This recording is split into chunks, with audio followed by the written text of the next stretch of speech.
miles of sand. They actually go out 1,200 feet, stretch the sand out, and dump it on our coastline. And that was before Highway 90. The oak trees actually hung out over the Gulf of Mexico. Now, I remember when I was in high school, we used to go floundering and crabbing and things like that at night. So I know that this is the perfect vacation home. Now, we've never been a plantation. Our soil is too poor to grow any kind of crop. So James Brown comes down, purchases 608 acres. He brings some of his workers down. He also hires craftsmen from New Orleans and Biloxi to help him build the Louisiana South Cottage, which is a one-story home. Now, the elevation of the house has two purposes. The first one he had planned on was for that surge water. We had 30 hurricanes come through. Not one of them crossed our threshold until Katrina, but she didn't get the memo. She barged right in, dumped 18 inches of rain inside the house. That stayed in our house for about a few hours before it was drained. We actually have somebody coming up, so I'm going to kind of slow it down a little bit and talk a little bit about Ship Island. Ship Island is actually 12 miles from our location here. The Massachusetts fort is also on it. If you're not from this area, it's a fun little boat ride, but make sure you wear sunscreen. Even if you're one of those individuals that never burn, it's a different kind of sun that's reflected up on you. Oh, you did? Is that recording? Any dolphins on the way out? Yeah, they still got their concession stand and everything, don't they? So it's a fun little trip to take out there. But bless your heart about getting burned.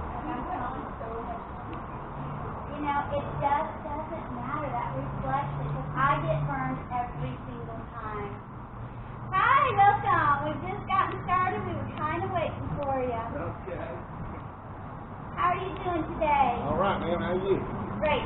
We were just talking about James Brown coming down here and starting the home as a vacation home. Now, he starts building the home in 1838. He completes it in 1842. Now, he is extremely extravagant and a show-off. For example, he wanted great big huge oak doors in front of the house. But oak doesn't do well down here in Mississippi due to the humidity and sun. Ooh, dogs really like to turn lights this year. So what he had to do is bring in cypress. He had to bring some cypress in from the swamplands in Louisiana off the back of camel. So he brings that cypress in. He does a faux oak technique. It has 7 layers of varnish. It's a comb and pin technique. They comb the top part and actually use a turkey feather on that little inset. Now, when we were a veterans home, the veterans didn't know how to do that faux oak technique, so they actually whitewashed all our doors of the house. Now, when we came back after Katrina, our goal was to reset the house and have it look like it did when President Jefferson Davis owned the home. So we were real proud we did the faux oak again. But that Confederate white just keeps bleeding through. And that's a good thing. I hope they never repair it, because being a veterans home is a significant part of our history. Now, James Brown can't start seeing children. He brings in the 4 girls inside the house and he keeps a close eye on them, 2 in the front bedroom and 2 in the back bedroom. Those 9 boys are underneath the house. Now, the second reason for that elevation, the main one that he designed, is that thermal draft, that breeze that we constantly feel. He designed the house to have vents, so that air would blow in through those vents, so we would get the same breeze that we get on that porch inside the house. It forces the hot air outside the vents, so we know heat rises underneath our slate roof. Now, our slate actually comes from Wales. It's angled and at a certain way so that when we get those high winds, it actually pushes down on the house on 62 columns. Now, those 9 boys, remember, this is their summer home. They're having like camp extraordinaire. They hang their hammocks on those 62 columns. There's a fireplace underneath the house in that location. Full food storage, which means refrigeration to them. Back in the day, they could raise their refrigerator whenever they like. But better yet, when mom and dad would go to bed, they would sneak off to their barn, get their horses out, and have a great time. So they're having a blast until Daddy builds a schoolhouse. So this little cottage is actually the schoolhouse. And it's a cottage Jefferson Davis stayed in 2 years before he purchased his Beauvoir. Now, this little cottage over here was the visitor's cottage. It was designed for the Circuit Methodist ministers when they would come to Biloxi to preach. It's still a visitor's cottage. You can rent it for $125 a night. It has your air conditioning, Wi-Fi table, it has a little kitchenette. But to me, the best part is after 5 o'clock when I go home, you have access to our 50 acres. And to me, the best part is on this front porch. You can't get in the house. Here's the best place to observe a sunset. Now, if you're into those midnight walks to the cemetery, that's available to you, but you're on your own. I'm not going with you. Now, when we have weddings, the bridal cottage is here, and the grooms hang out over here waiting for the party to start. Now, James Brown, when he passes away, unfortunately, his wife can't pay the taxes until she loses the home. And the home is sold to Mr. Frank Johnson. But he's just a flipper. He turns around and sells the house to Miss Sarah Dorsey. Now, Miss Dorsey is an amazing woman. Remember, this is our backyard. She buys the house sight unseen. She comes to the front door, comes out this back door. Woo! She done good. She looks out and she says, what a beautiful view. And you know, today's a beautiful day for it being raining earlier. And she's the one that names us Beauvoir, which is French for beautiful view. Now, y'all, I have to admit, if I buy a piece of property sight unseen, it's a shack in the swamp full of deer hunting all on my bones. She is amazing.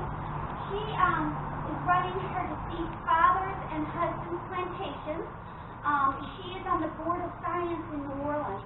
She is one of those women that get things done. She hears a rumor they're going to build a train track down here on the Gulf Coast, and she says, look, if you'll bring that railroad station down here on my property, I'll donate the land, or better yet, I'll build y'all a train depot. That's why the train tracks run where they do on our property down here on the Gulf Coast, is because of Miss Sarah Dorsey. Now, she knows Jefferson Davis's family. She actually went to school with his second wife, Verena. Now, when she hears Jefferson Davis is down here on the coast, he's looking for a little piece of property down here in Biloxi so he can write his memoirs. You have to remember, he is like a rock star to people in the South. They just cluster around him, so he's needing a quiet space so he can write. Now, we have to remember, this is after he comes out of prison. He's been to Canada, Europe, been back to the United States, sold some insurance unsuccessfully. He's making his money off of speeches, like most presidents do when they leave office. So, Jefferson Davis, Miss Sarah Dorsey says, you've got to come check this out. She says, I have a perfect place for you to write your memoirs. She said, remember, I'm an author. I can help you organize your thoughts. I'll give you free room and board. I can take your vacation. Ooh, now this is exactly what Jefferson Davis was looking for. So he agrees to come and move here, but he says, Miss Dorsey, I have one problem. I can't accept charity. So they decide that he'll pay $50 a month. Dorsey doesn't need the money, but Jefferson Davis feels better not accepting the charity. Now, his son, Jefferson Jr., comes down here. He is helping his daddy with his memoirs, but when he's 21, he goes to Memphis to contract yellow fever. Now, Jefferson Davis has 6 children. That was the last of his 4 boys that died, leaving his oldest daughter, Margaret, and the baby girl of the family that was born during the Civil War. They named her Verena Ann after Mama, but we all call her Winnie. Winnie is the sweetheart of the Confederacy. She's been to Germany for her education, but she returns to Beauvoir as a young woman to live with Mom and Dad. Now, Miss Dorsey comes up to Jefferson and says, you know, I would like you to purchase Beauvoir because I know you love it as much as I do, and I know you're going to take good care of it. So, I want you to purchase it. Ooh, he says, Miss Dorsey, I would love to buy Beauvoir, but I'm going to be honest with you, there's just no way I can afford it. I just paid for Miss Margaret's wedding. I just bought a whole bunch of wedding furniture. I just don't have the money.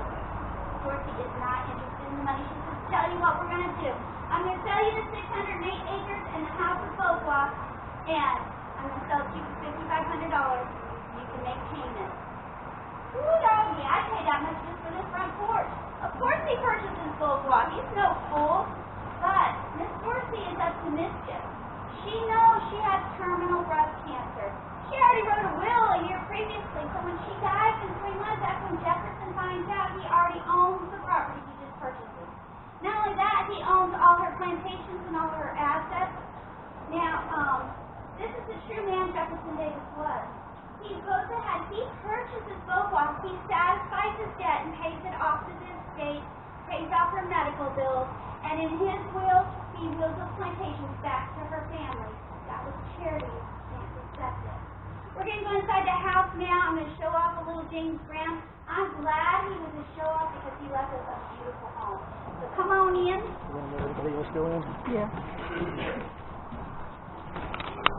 I've got pictures Now, of the in here, but I'm... This was done by a teenager. You gotta love teenagers. They don't have that mental concept not pushed on antique glass that it may break. This glass actually comes from Italy, and it's acid edge, so it's only like $400 a piece.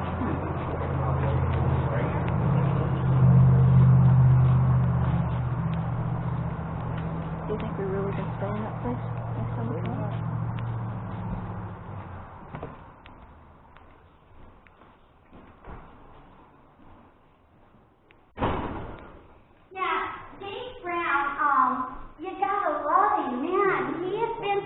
In Europe, that's where they put their wealth, is in that reception hall.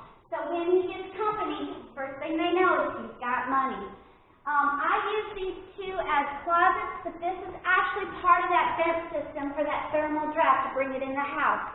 There was a vent on the bottom and a vent on the top. Now we sealed that off so you can have air conditioning, and that's a good thing because I love the air conditioning. But the air would come forced into the house, would constantly be blowing, just like we felt on that front porch, forcing the hot air out that back vent. Now on the back wall there, that is James Brown and his lovely wife, Sophronia. Now James Brown has had to design a special steam oven to get the cypress to do that curve. He has seen that in Europe and he loves it. It takes 3 weeks for the cypress to cure. He takes it into the ladies' parlor and the gentleman's parlor also.